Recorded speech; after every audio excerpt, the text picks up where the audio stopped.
Good morning. Morning. Good morning.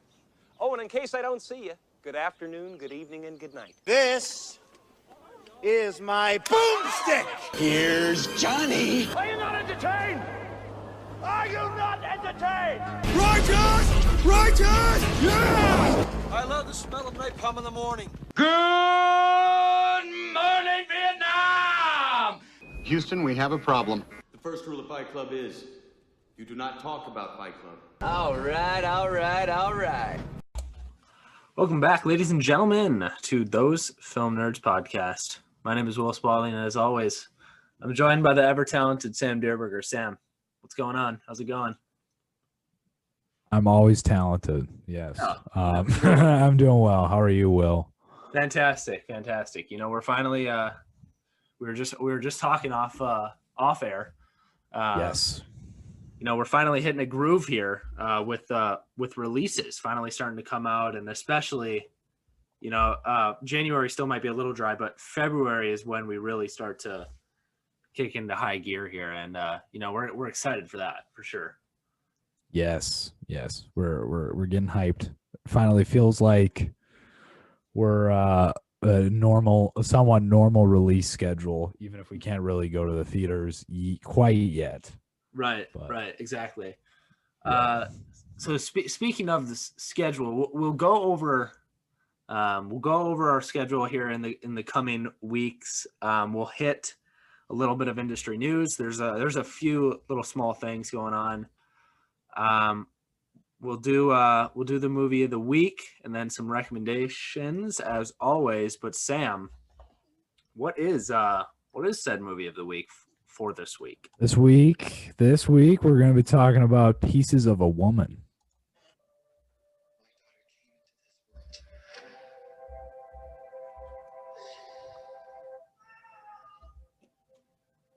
For the time that she did.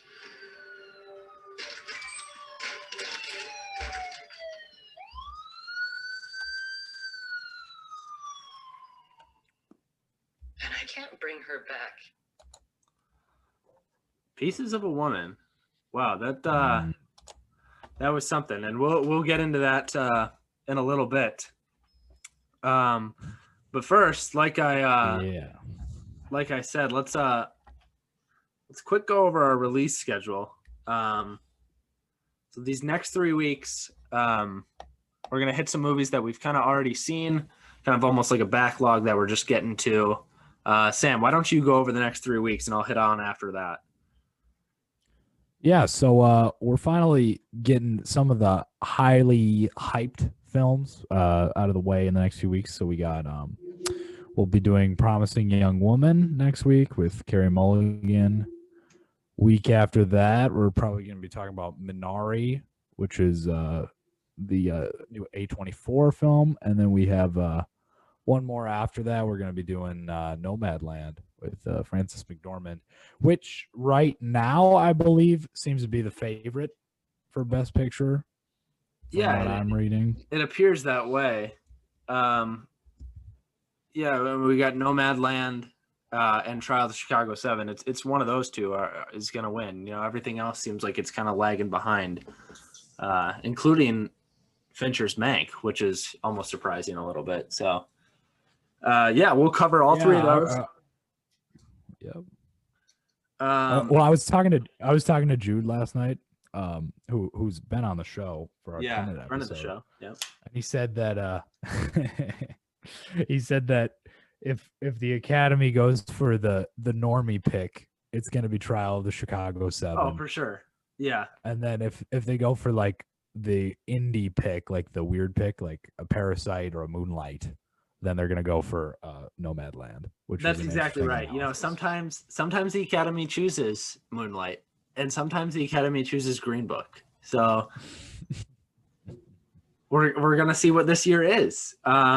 If they go bold, it's gonna be Nomadland, and if they play it safe and reserved, it's gonna be Trial of Chicago 7. So. Yes. We'll just have to see. And speaking of that, a little bit more Oscar talk. So after we do Nomadland, we have the new Daniel Kaluuya and Lakeith Stanfield movie, Judas and the Black Messiah, which also has Jesse Plemons, interestingly enough. So we'll be doing that one after Nomadland. That'll be out in theaters. The week after that, we have another new Jodie Foster movie, The Mauritanian, getting a little Oscar buzz out of that in theaters as well. And then, of course, we have the Anthony Hopkins, The Father. That's, he's getting Oscar buzz for that as well. After that, there's a bit of a dry week, but we will be, I'm thinking we'll be doing Chaos Walking, a Tom Holland and Daisy Ridley, and then wrote by Charlie Kaufman. Yes. And this movie's been on the shelf for a long time, so I'm interested to see what's going on here. The week after that, that's when Oscar nominations come out. So that's when we'll be talking our Oscar nominations predictions. So that'll be exciting. Then we'll get to talk another Tom Holland movie, Cherry. He's busy this year. After that, we have No Time to Die and A Quiet Place Part 2. And then we keep going from there. So that's just that's a couple months out, but be on the lookout for all of those in the future.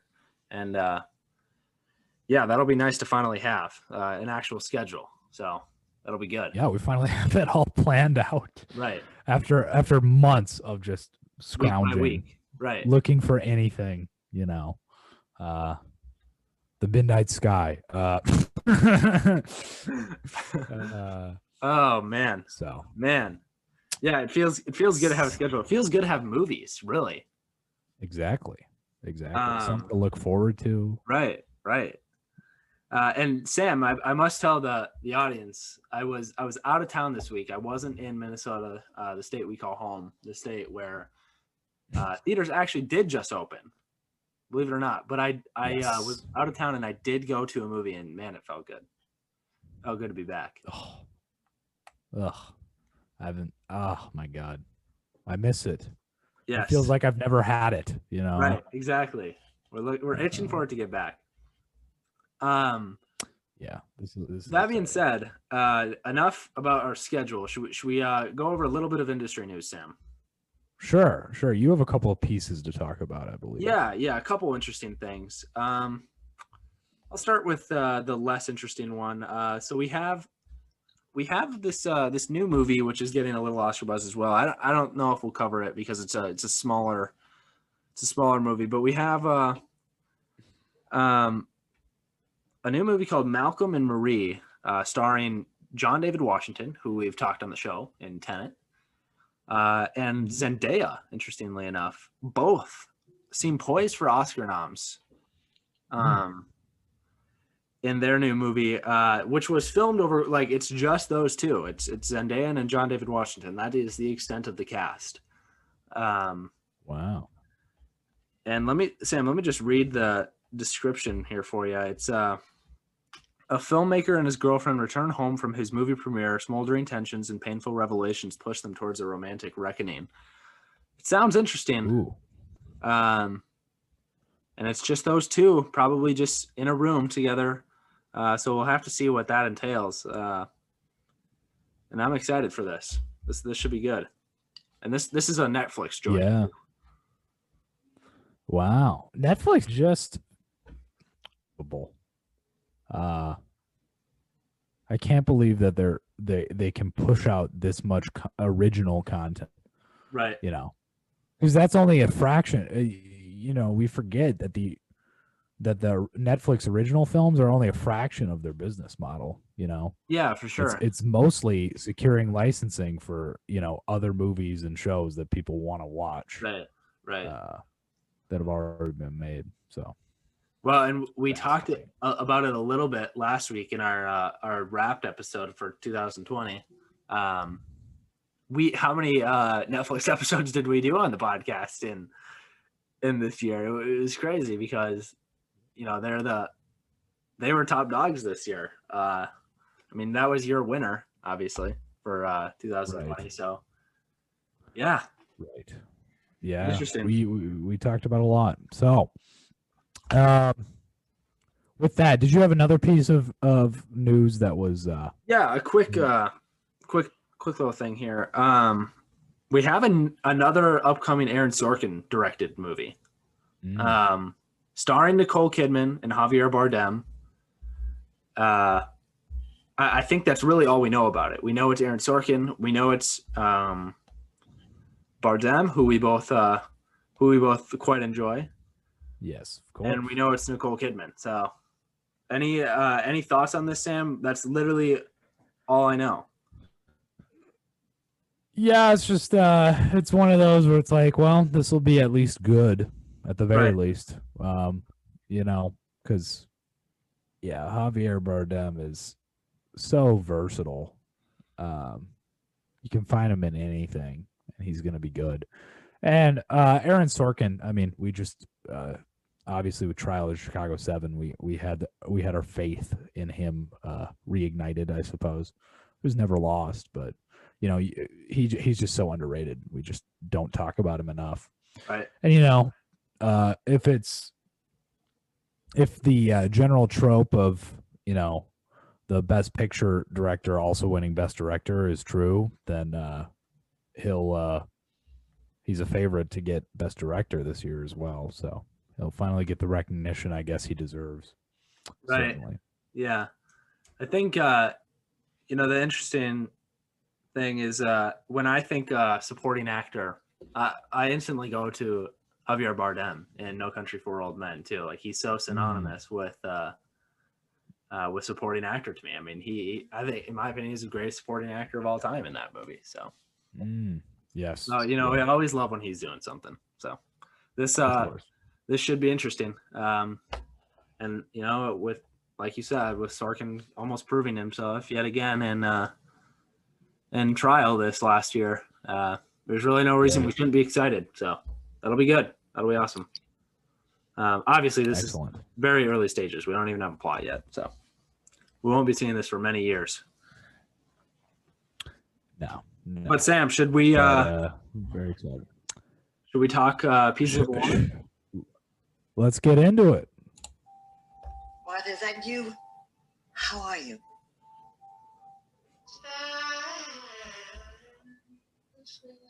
60 to 70% of these cases, we rarely find a satisfactory explanation. There is something certain things medically we just don't have answers for.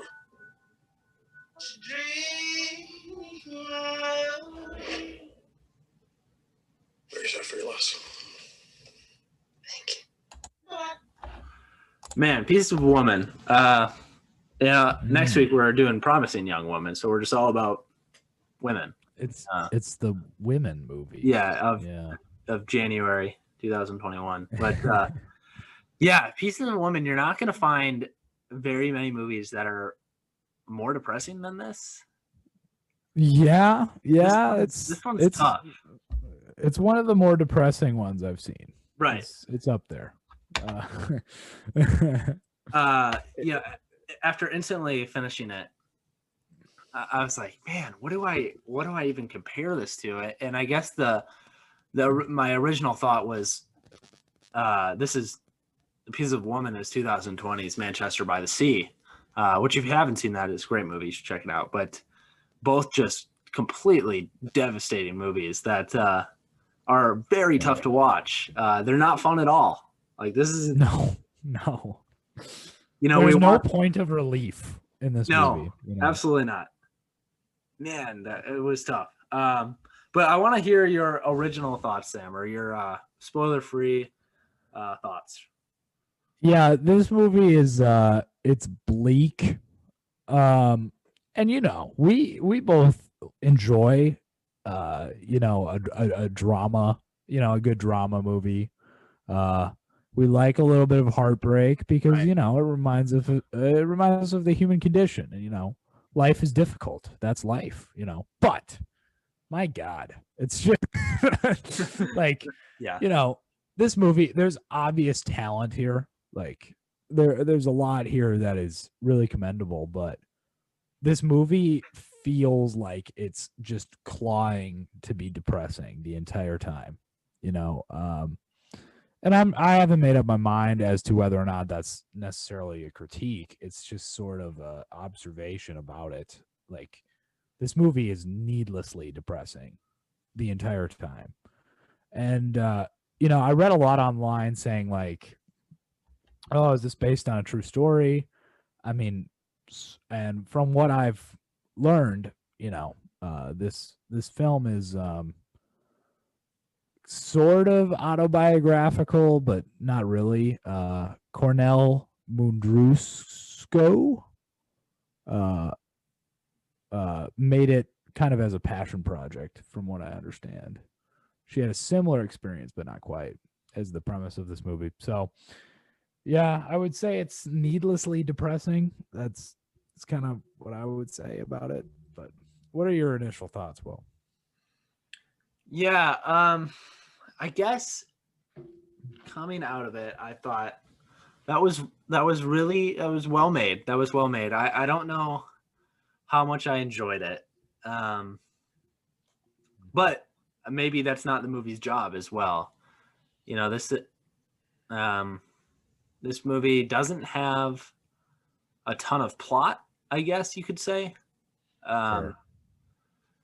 It's not really, we're not getting from point A to point B. We're kind of just zigzagging around. But I almost think that this movie isn't really about a plot. It's more just this woman, Vanessa Kirby's character, dealing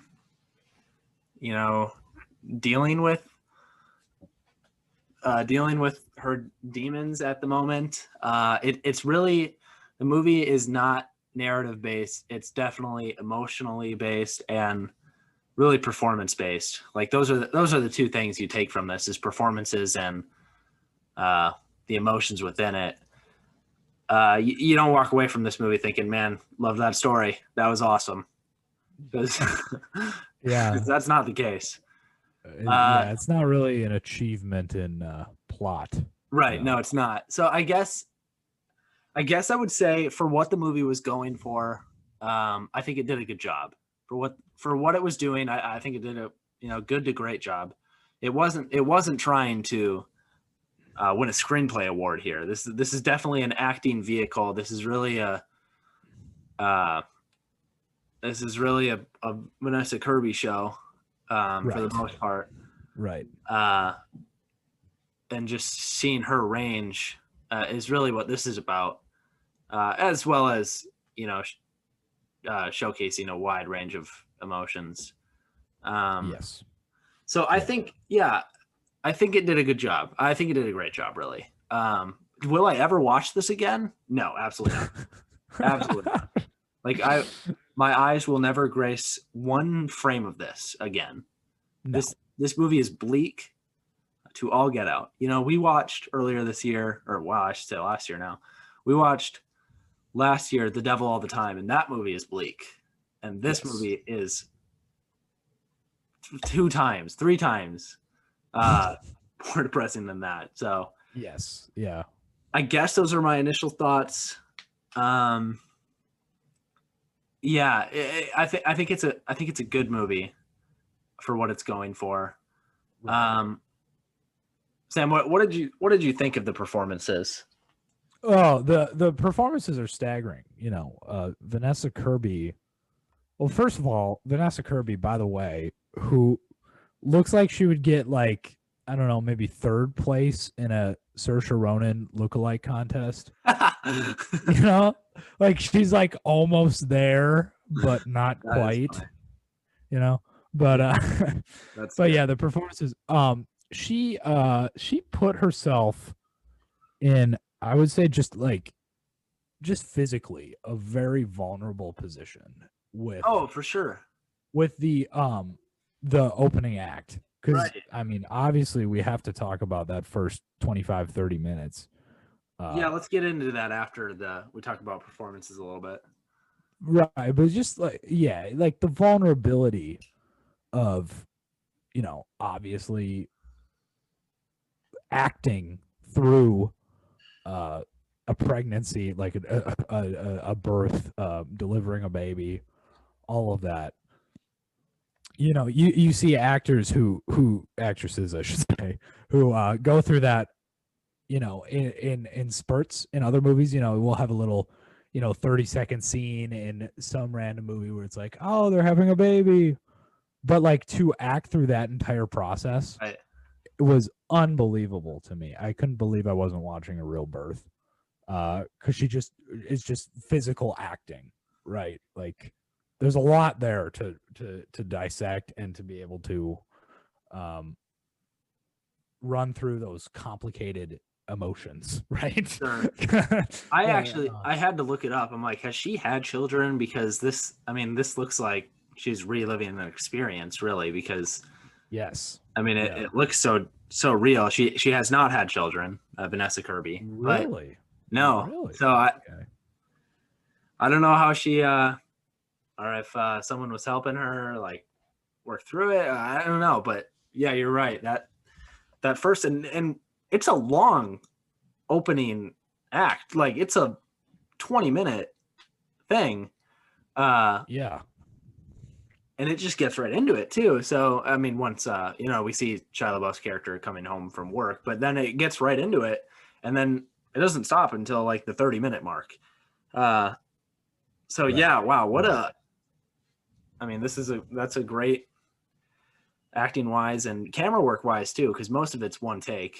Was fantastic. Yeah, I think that just shows off how great Kirby is in this role, and then yeah, like we said, that first little bit is absolutely fantastic, and it's really well done too, because you know it's not quite like, obviously we know as an audience she's pregnant right away, but it's well done in the subtlety of it, because it's not exactly explained what's happening. It's definitely show don't tell, right? Because you know the what would you call her, the home delivery person, the midwife, and we're like, wait a second, is this a checkup or is she actually? And then it's like, oh my god, she's like having contractions, right? And stuff is happening, which works really well because you know that's what, again, it's very realistic. It's what a birth is. You know, it's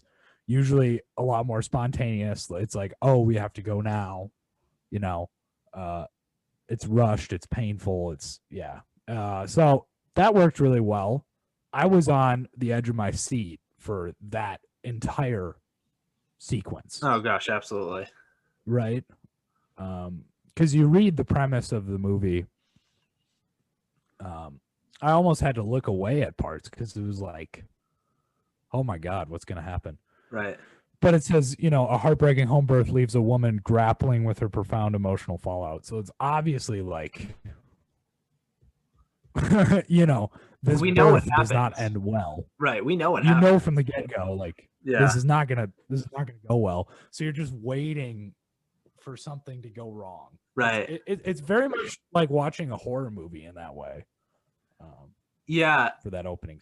Yeah, you're right. You're anticipating the whole time, you know, when's it going to happen, because you know it's going to happen. I mean, the description, I mean, it doesn't flat out tell you, but you infer that that it doesn't go well. Right. And yeah, you're anticipating that whole time. And I want to kind of jump back to the point you made on how, you know, almost subtle it is, because, you know, they have a home birth, and it doesn't ever like explicitly, you know, we don't hear Shia LaBeouf just saying, all right, let's start our home birth. You know, they never just like flat out tell you things, because, you know, that wouldn't be realistic. You know, I felt that the dialogue in that scene, sequence, whatever you want to call it, was very genuine to what would have happened, because it is so subtle, with how it goes about that.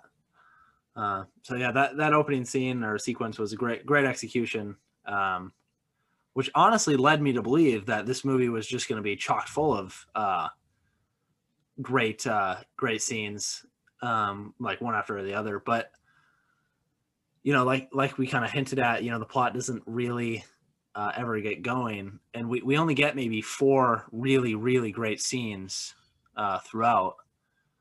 So I guess that's where I kind of want to transition, Sam. What issues did you have with this movie? Well, I think there's just a lot to be trimmed. There's a lot of just fat here that you can cut out. Like, right. Yep. The runtime is only what, like 2 hours? Yeah, just over 2 hours. It's like 2 hours and 7 minutes or something like that. Yeah, but it felt much longer. Oh, it felt forever. I'm gonna be honest. It really did. It really did, because we get the home birth, we see all that, and that it rushes by because you're just completely engaged and simultaneously like on edge, like we said. Right. And then the rest of the movie, we kind of have Vanessa Kirby just kind of. I don't want to say she has one emotion throughout, but she definitely has the same kind of mannerisms for the rest of the film. Just kind of solemn, depressed, doesn't quite engage. But, I was surprised by how stoic she was. She doesn't really, there's no point in the movie where she really breaks down and cries. It's just kind of like she's just numb to a lot of the pain that she's experiencing. Right. But there's just so many scenes that we just didn't need to get that point across. Agreed. Some scenes that stick out to me is when she's arguing with her mother. So some scenes that stick out to being really quite good. And I should say, the mother, Ellen Bernstein, she's been in a number of things. She was quite good as well. So I thought that was nice to see that she might get a supporting actress nomination. But I was reading that. That scene stuck out to me as being very good. They kind of put the camera just on Ellen Bernstein. I don't know if I'm pronouncing that wrong. They put the camera on her and she just kind of goes to work, really. We have the court scene. It's very good. We'll get into spoilers here too. There's really not much to spoil about this movie, though. You know what happens. Mm-hmm. We have that court scene. There's a couple other scenes with Shia LaBeouf that are very good, but yeah, you're right. It does kind of the story just moves without really doing much, which leaves a little bit to be desired. But I also want to ask you, how do you think Shia was in this? How do you think Mr. LaBeouf was? He was, he was pretty good. I think it was a bit of a typecast. Like, I feel like any actor, any good actor could have pulled off this role fine. Like, I don't think it's really stretching Shia's range at all. There's nothing unique about the character necessarily. There's not a whole lot that you need to do as an actor to pull off that character. But for what it was, he was good. Pretty good job. Yeah. Shia's a great actor, and he's a little crazy, but good actor, and I thought he did well. I was just talking to my dad about this movie, and he goes, "Oh, Shia plays a troubled father." Yeah, like it's kind of autobiographical, right? Like, come on. A little bit, yeah. We saw that last year in that his movie Honey Boy, where it's a little autobiographical with him and his father as well too. Yeah, and we kind of have the recovering addict father kind of trope. Yeah, for sure. And I guess which is fine. Right. I want to know. I kind of want to talk about how we concluded Shia's character, because we have the mom, Martha, Vanessa Kirby's mom's talking to Shia LaBeouf. Sean is his name, and she essentially says go or leave, and like pays him money. And then, Martha, his partner, which I don't know what they were trying to get at. They kept on saying partner and not husband, wife. I don't know what that was about, but they never really went into that. But anyway, Martha drops him off at the airport and he just leaves. What did you it felt very abrupt to me and a little bit odd, but what did you think? We didn't really get closure on his character. What did you think about that?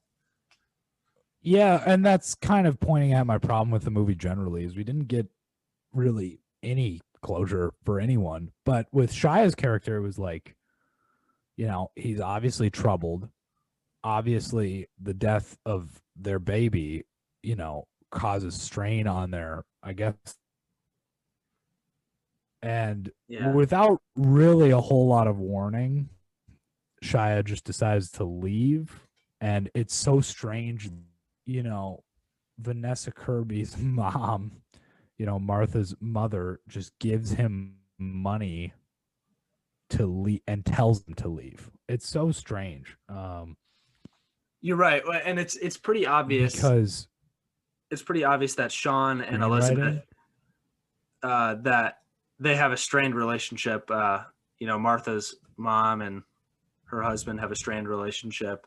They don't really like each other that much. So it feels odd that, she's just paying him money, but it is, they do set that up at least a little bit to say that, they don't really like each other. So if she can do anything to get him out of town, then she'd do it. So, but it does feel a little bit odd. Agreed. Yeah. And she says flat out, like, I've never liked you. Like, she looks at Sean and says, I've never liked you. Yeah. Which is just like, we can infer that much. Like, we're not stupid, but, and then he,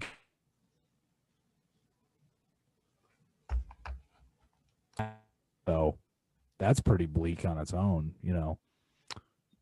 Going to the rainy city. Yeah. Just, yeah. So, yeah. And then what do you make is we're talking about Sean's character. What do you make of his relationship with the prosecutor, the assistant DA, Martha's cousin? Like, so strange. Yes. Suzanne, I think her name was. Yeah.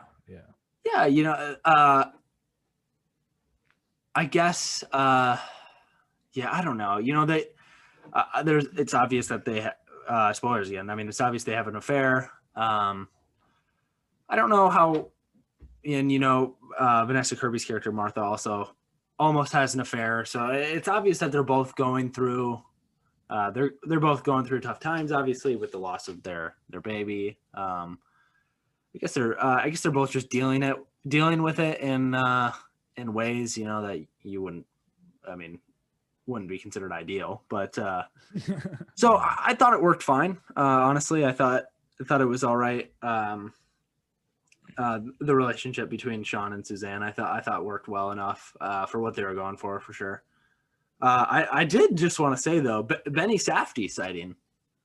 Yes, that was cool. I didn't know he was in this, and I was like, oh, that's cool. Yeah, that was exactly me too, because he's wearing like thick glasses. I'm like, is that Benny Safdie? It is. What is he doing here? Like, what's he doing here?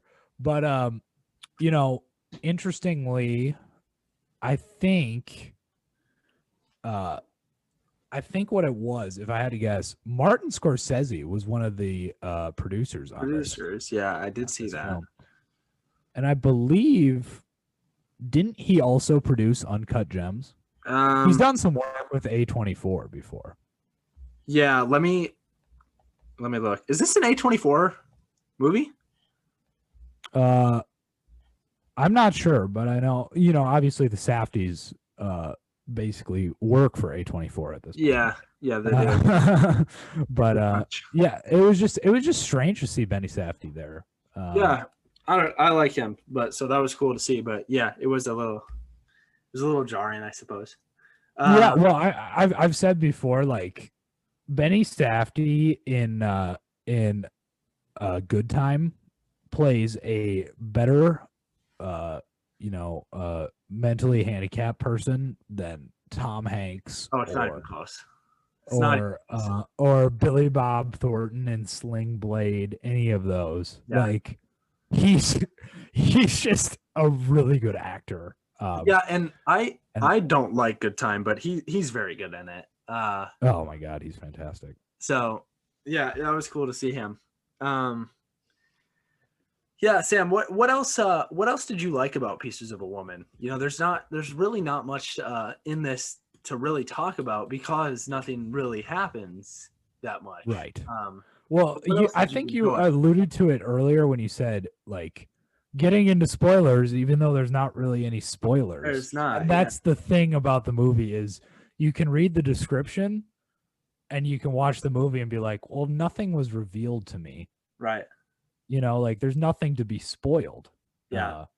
As you said. So, I mean, that might be part of it. It's kind of experimental in that way, but also I liked the courtroom scene like you talked about. I like that Martha was able to, her character was finally able to reckon with what happened and to just kind of say like, you know, this person is not at fault for the tragedy that happened to me. Sometimes tragedy just happens in life. Yep. That was And good. there's really no one to blame. And we do, you know, there's this tendency as human beings to find a cause, find one thing that like, oh, that's what screwed it all up. But, you know, Martha kind of comes to terms after several months that there was nothing that could have been done instead.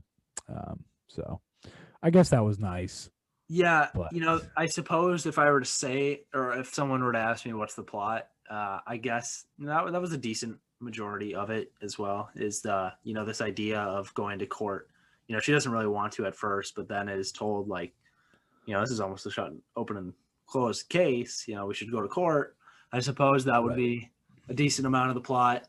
And yeah, it that courtroom scene was very good. And not just her talking about, you know, that it was, you know, that it's not her fault. It's not this midwife character's fault. But the scene before that, where the prosecutor or defendant, really, the defendant's lawyer is kind of going at Martha, Vanessa Kirby's character. He's really drilling her, like, and that's a really hard scene to watch as well, because you know, you want, I mean, Martha's obviously gone through a lot. You know, her partner has left, or her daughter has died. She's just had to deal with this all on her own, essentially, because her mom's not much help. And then, you know, she's just getting drilled and almost saying it's her fault that her daughter is dead. Is really hard to watch, but well executed. Yeah, for sure. For sure. Yeah, so that was a great scene. I'm trying to think, you know, there's a lot of slow in here, but there are some good scenes. You know, I've talked about a few that stick out. So it's not, you know, we've been kind of negative on this movie, but we should say that it is well made. Yes. Yeah. There's just the issue with it is there's not a lot of plot, and then not a lot of plot with a runtime of over 2 hours doesn't really make a whole ton of sense. Right. But as I said at the beginning, this isn't really a movie that has a story to it. It's more just put characters on the screen and let them act, really, and show some emotion. So Sam, I want to talk about the ending, then we'll get into a little Oscar talk, and then maybe honestly, maybe just rate this one out. Sure. How did that ending work for you? Well, I thought, you know, the bridge motif, as we're talking about things that are good about the movie, I thought the bridge motif worked really well. Sure. You know, because we kept cutting back to that same shot of the bridge at different times of the year. And obviously, Sean was in some sort of, you know, management position while building that bridge. And so the idea of, you know, Martha ends up scattering the baby's ashes off of the bridge, that can work well to kind of, I guess, connect her to her, the baby to her father somewhat, kind of say like, this happened between Sean and I, but water under the bridge, that might be part of it. Water under the bridge. It's a good way to, I guess, make it a metaphor. But Sure. and then we cut to basically it's assumed that Martha has another daughter playing up in some sort of tree. Immediately after I watched that, I kind of thought, is that a dream? Because the rest of the movie is so bleak, like we said, and gray. Yeah, that's the only sight of hope is the last like 30 seconds. The last 30 seconds is just like all of a sudden, and not just in the content, but in the aesthetic of it. Like it's very brighter, like, bright color palette. Right. And so it almost looks like a dream. Like it doesn't look quite real. But the daughter comes down and they go get dinner or something. Yeah. Well, we kind see of a trite ending, but Sure. We see as soon as Martha comes home from spreading her daughter's ashes over that bridge, as you said, and she finds these apple seeds that she had kind of been messing around with earlier in the movie, and we see later that this other little girl is now climbing on an apple tree. So we're led to believe maybe she planted those seeds and now that tree has grown. Not sure how fast apple trees grow, but yeah, I was thinking the same thing. That was a fully grown tree. Yes. So that was kind of funny, I guess. But yeah, the ending worked for me well enough. This whole movie where Martha, her character, is just put through the ringer. There's no hope in the movie at all. So I guess the ending was almost a breath of fresh air. I'm like, okay, I can breathe. Like, finally, Yeah. So I didn't mind it. Maybe you're right. Maybe it was a little almost cliche. Nah, maybe not cliche, but maybe it didn't fit really. But I thought it worked well enough. Well, yeah, for what we got with the movie, I mean, it had to end somewhere, right? So I guess from a writing perspective, it's like, well, how do we even like close this up? Right. There's no plot to resolve, but yeah. So I just want to say one more thing. I thought, we've kind of dogged on the writing a little bit. The writing in terms of narrative wasn't great. I mean, it was practically non-existent. But again, I've said it wasn't really going for that. I did think the writing in terms of dialogue, though, was quite good. A lot of the dialogue was really good and was there, which allowed the actors to really showcase their talents. So I should say that as well. Sure. But Sam, should we talk a little, maybe what Oscars we're thinking for this, and then go into a star rating? Yeah. Well, definitely best screenplay. For sure. Yep. That's it. It wins original or adapted. I don't know if it's adapted or not, but that's the only one. That's the only one. That's the only one I could see. No, I mean, you could maybe see maybe best actress for Vanessa Kirby. Maybe. Oh, I think it's a lock for a nomination. Really? Okay. Yeah, for sure. Okay. Because I would have sided more on Shia and best supporting actor. He could earn one as well, but I think it's a lock for Kirby. Sure. Not to win, but to be nominated. Yeah, but with Shia, it's like, he's kind of made peace with the Academy now with Peanut Butter Falcon last year. Right. So that was significant, but yeah, maybe I think that's about it. I really can't see. Yeah, I mean, you could see a supporting actress for Ellen Bernstein, but this is really it. I mean, we have acting only here. Yeah. I mean, the technical aspect of the film was good, but it wasn't. There was nothing there that was noticeably breathtaking. Right. So. Yeah, maybe maybe a cinematography, maybe. So yeah, I think it's just ultimately this one will get lost a little bit. Which I mean, you can't. I mean, not every award is winning. Right. Is winning Best Picture. So yeah, So I guess should we just go wrap up? Do you have any wrap up thoughts, Sam, and then hit a star rating? Yeah. I think that like we said, this movie is bleak. Might be worth a watch once. Certainly not twice. It's not like a good, like a really great bleak movie where there's something redemptive about it. Like you can watch it and then at the end be strangely uplifted. Like there's nothing here. There's relief at the end, but there's no like inspirational wisdom here. So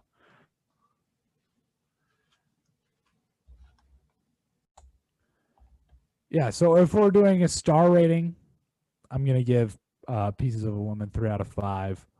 Acting is fantastic. Everything else is pretty much non-existent. So, and how about you, Will? Yeah, I was teetering for a while. I think this movie does what it sets out to do. I don't know if I necessarily completely 100% enjoyed what it was doing, but it's well made. No question about that. Yeah, and I was jumping back and forth for a while between a 3-star or 3.5. I originally was going to go 3, but I was looking at my 2020 list and I saw, my high 3s, and I think it's better than that. So I went with 3.5. Who knows? That could go down. It's right there though. It's a high 3 or a low 3.5. Okay. Yeah. So there we go. So 3 and a 3.5 for Pieces of a Woman. Solid. Let's Sam, should we get into some recommends? Yeah, let's do it. I actually have one ready. You start us off. I was thinking about Shia LaBeouf movies that are, worth your time. Indiana Jones and the Kingdom of the Crystal Skull. Don't bring that up. All right. We don't. Okay, sorry. No, I was thinking about Holes from like 2004, 2003, something like that. Nice. Wonderful little movie that often gets hot. So that's something. So check Holes out. Yeah, that is I forget he's in that. Yeah, that is a fun little movie. Cool. Holes. Yeah, I'm gonna recommend a movie as well. It's a 2020 animated movie. Like it'd probably be nominated for animated feature, I would think. I would hope. It's out on Apple TV Plus. It's called Wolf Walkers, one word. Really unique and interesting animating style that feels refreshing as we look at most Pixar movies now that look just enormously real. Like I could be living in that world, aside from a little bit they mess around with body types, but it looks real. And Wolf Walkers is refreshing because it looks like a cartoon that you would have seen when you were a little kid almost. So sure. Yeah, refreshing animation style and very good story, and I enjoyed it quite a great deal. So check out Wolf Walkers on Apple TV Plus. Apple TV Plus, got it. But there we go. Let's Sam, where can I find you on Letterboxd? You can find me if you're looking at sjdierberger on letterboxd.com. And where can I find you, Will? find me at that same domain, except Will Spalding. And you can find us. I'm not even going to say where you can find us other than at anchor.fm/thosefilmnerds, or Those Film Nerds on Instagram, and that thosefilmnerds@gmail.com, or Those Film Nerds on any podcast platform and YouTube. But Sam, that being said, have a great week, everyone. Keep watching movies. thank you for listening.